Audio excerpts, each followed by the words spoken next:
conditions de captivité de ses frères. Dieu lui a donné un message de jugement et de restauration. Il était un contemporain des prophètes. A. Jérémie, qui exerça son ministère en Juda.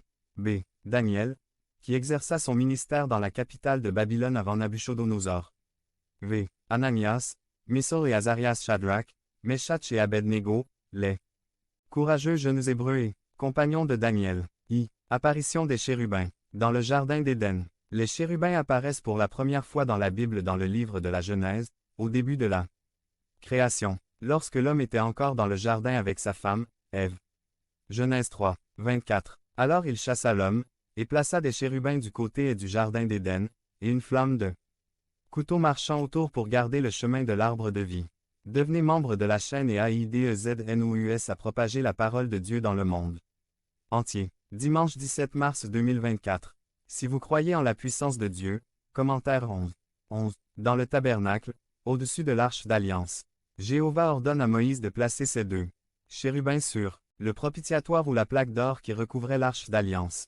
Alliance, pour conserver l'apparence de la gloire de Dieu ou Shérina, lorsque le grand prêtre éclaboussera le sang 7 fois avec son doigt sur le propitiatoire le grand jour des expiations, une fois par an. Exode 25, 18 Tu feras aussi 2 chérubins d'or. Tu les feras marteler aux 2 extrémités du propitiatoire. 19 C'est pourquoi tu feras un chérubin à une extrémité, et un chérubin à l'autre extrémité, d'une seule pièce. Avec le propitiatoire, tu feras les chérubins aux 2 extrémités. 20 Et les chérubins étendront leurs ailes en haut, couvrant le propitiatoire de leurs ailes. Leur visage se faisait face, regardant le propitiatoire vers les visages des chérubins. Durant le ministère du prophète Samuel. Encore une fois, Samuel mentionne la place qu'occupaient les chérubins sur l'arche d'alliance. 1 Samuel 4, 4 Et le peuple envoya à Silo, et ils rapportèrent de l'arche d'alliance de le Seigneur les armées, qui habitait entre les chérubins. Le roi David voit Dieu sur un chérubin dans le psaume 18. Psaume 18, 10 Il montait sur un chérubin et volait. Il volait sur les ailes du vent. Jéhovah n'a pas besoin de véhicules célestes pour voyager, mais David le voit ici dans sa vision spirituelle en composant le psaume 18, volant au-dessus des chérubins, les êtres qui l'adorent toujours et l'accompagnent. Pour garder sa gloire, le roi Salomon fait une figure de chérubin à l'intérieur du temple. 1 Roi 6, 23 Il fit aussi dans le lieu très saint 2 chérubins en bois d'olivier, au chacun de 10 coudées. 24 Une aile du chérubin mesurait 5 coudées, et l'autre aile du chérubin mesurait 5 coudées. Il y avait donc 10 coudées du bout d'une aile au bout de l'autre.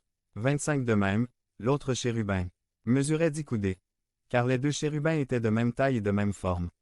26 La hauteur de l'un était de 10 coudées, ainsi que celle de l'autre. 27 Il plaça ses chérubins à l'intérieur de la maison, dans le lieu très saint, et ils déployèrent leurs ailes, de sorte que l'aile de l'un touchait un mur, et l'aile de l'autre touchait l'autre mur, et que les 2 autres ailes se touchaient, au milieu de la maison. 28 Et il couvrit les chérubins d'or. Imaginons le travail exquis des artisans employés par Salomon. Quand nous lisons le chapitre 6 de 1 Roi, nous réalisons que Salomon n'a pas épargné le coût économique de la décoration de la maison de Dieu, à tel point que, étant un temple si grand, il l'a recouvert d'or pur, ses murs, son plafond, son sol, tout, et cela met en considération 2 points. A. C'est ainsi que Dieu veut couvrir tout notre temple, qui est notre âme, avec l'or qu'il pourrait de sa chérina. Ou, présence, l'orner de manière exquise, pour y vivre, c'est-à-dire en nous, et B. Avons-nous le souci de Salomon pour la maison de Dieu? Ou, d'abord, nous regardons autour de notre maison et s'il reste quelque chose, alors nous bénissons le temple du Seigneur et ses serviteurs avec nos biens. Mais qu'est-ce qu'un chérubin? Il vient d'une racine hébraïque qui signifie ceux qui prient, ou bénissent. Ce sont des êtres angéliques, créés par Dieu pour garder ou protéger sa sainteté. Devenez membre de la chaîne et AIDEZNOUS à propager la parole de Dieu à travers le monde. Point. Dimanche 17 mars 2024. Parlez à Dieu en 5 minutes. Description de la vidéo. Dans Ézéchiel 28. 16 C'est pourquoi je te chasse de la montagne de Dieu, et je te jette du milieu des pierres de feu. Ô chérubin protecteur. Il y a une allusion à chérubin protecteur à Satan dont le travail semblait être d'être proche de Dieu et de le louer à tout moment. Il est mentionné que la beauté de vos tambours et de vos fifres vous a été préparée le jour de votre création, c'est pourquoi on croit que ce chérubin était chargé de la louange musicale au ciel. Lorsque Dieu s'est manifesté dans une vision à un prophète, ils sont apparus plusieurs fois et sous de nombreuses formes. Ézéchiel les voyait comme des créatures vivantes. Ils étaient couverts d'yeux partout. Leur apparence était brillante, comme un éclair et comme un bronze poli. Ils ont avancé, là où l'Esprit leur a donné d'avancer. Que chacun avait 4 visages. Ils étaient parfaits, mais parlons maintenant des caractéristiques du chrétien born again à la lumière du 4 visages. Qu'Ézéchien voyait dans chaque chérubin. Un visage de l'homme. Nous devons refléter l'image de Dieu. Dieu nous a créés à son image et ressemblance Genèse 1. 26. Le refléter, le représenter dignement contre le monde incrédule et mauvais, contre le gouvernement des ténèbres. Et ces sujets. Beaucoup de gens ont perdu l'image de Dieu à cause du péché et reflètent l'image de l'ennemi. Obscurcis, tristes, en colère, sans vision, sans avenir et sans espoir, ils vont vers l'enfer. Et toi et moi, nous devons les sauver. Mes chers frères, que réfléchissons-nous? 2 visages d'un lion. Le lion est un symbole de force, de majesté, de domination ou de règne. Amos 3. 8.8 Si le lion rugit, qui n'aura pas peur. La morsure du lion a 1200 livres de pression par pouce carré et sa mâchoire a été conçue par Dieu comme une machine à hacher la viande.